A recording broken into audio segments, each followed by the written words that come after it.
Bapak, Ibu, dan teman-teman terkasih, semoga kita semua selalu dalam kondisi yang sehat dan juga bahagia ya. Hari ini saya, Jenny Hartantio, akan berbagi renungan dengan Bapak Ibu sekalian dari Injil Matius bab 10 ayat 1 sampai dengan 7 tentang Yesus memanggil ke-12 rasul. Bapak Ibu, dalam dunia persepak bolaan internasional ya, siapa yang tidak kenal dengan Cristiano Ronaldo dan Lionel Messi?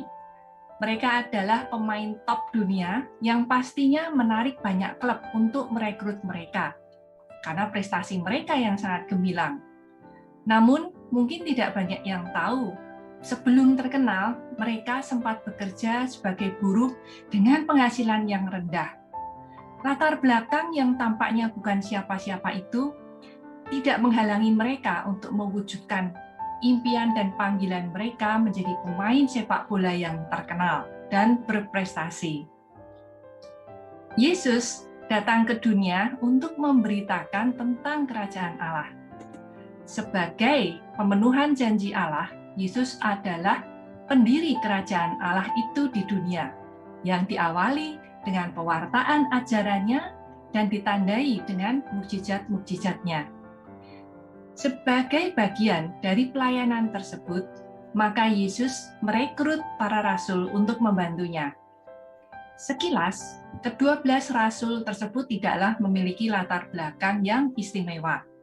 Ada yang nelayan, ada yang mungkin masih remaja, ada juga pemungut cukai, dan bahkan ada yang kemudian justru mengkhianati Yesus. Tampaknya latar belakang tersebut tidaklah terlalu penting bagi Yesus. Dia lebih menekankan sikap pelayanan dan kerendahan hati yang memampukan para rasulnya untuk meninggalkan kenyamanan hidup mereka dan memberitakan kerajaan Allah. Kerajaan Allah dimulai dari orang-orang kecil dan sederhana. Yesus menyebutkan bahwa kerajaan Allah adalah seperti biji sesawi, biji yang kecil, namun setelah bertumbuh dapat menjadi pohon yang besar. Sebutkan di Matius bab 13 ayat 31 dan 32. Kita sebagai umat awam pun dipanggil tanpa dipandang status dan kedudukan sosial ekonomi kita. Tuhanlah yang memilih kita, dan itu merupakan karunia. Tidak hanya memilih, Tuhan pun akan memperlengkapi orang-orang yang dipilihnya dalam menjalankan tugas perutusannya.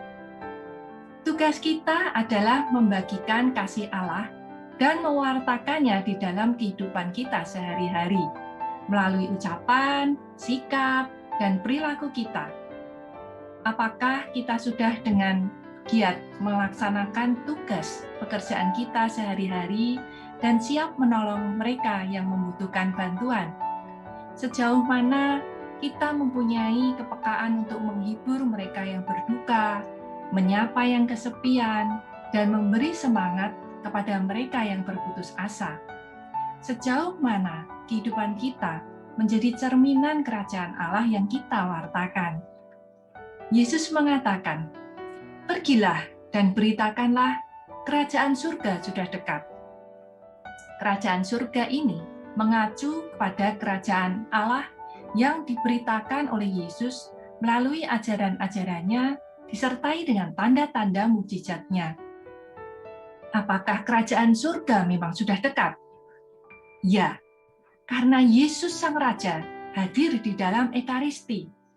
Jadi, setiap kita menyambut Ekaristi, kita menyambut Yesus dan kerajaannya, karena keduanya tidak terpisahkan.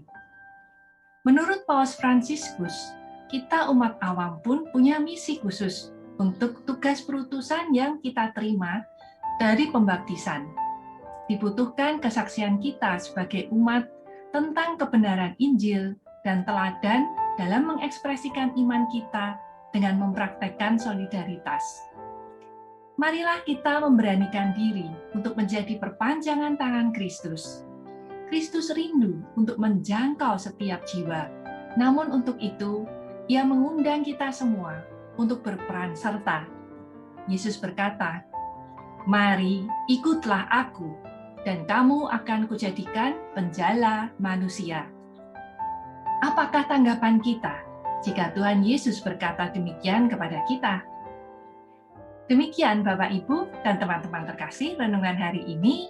Selamat menanggapi panggilan Tuhan Yesus. Berkah dalam.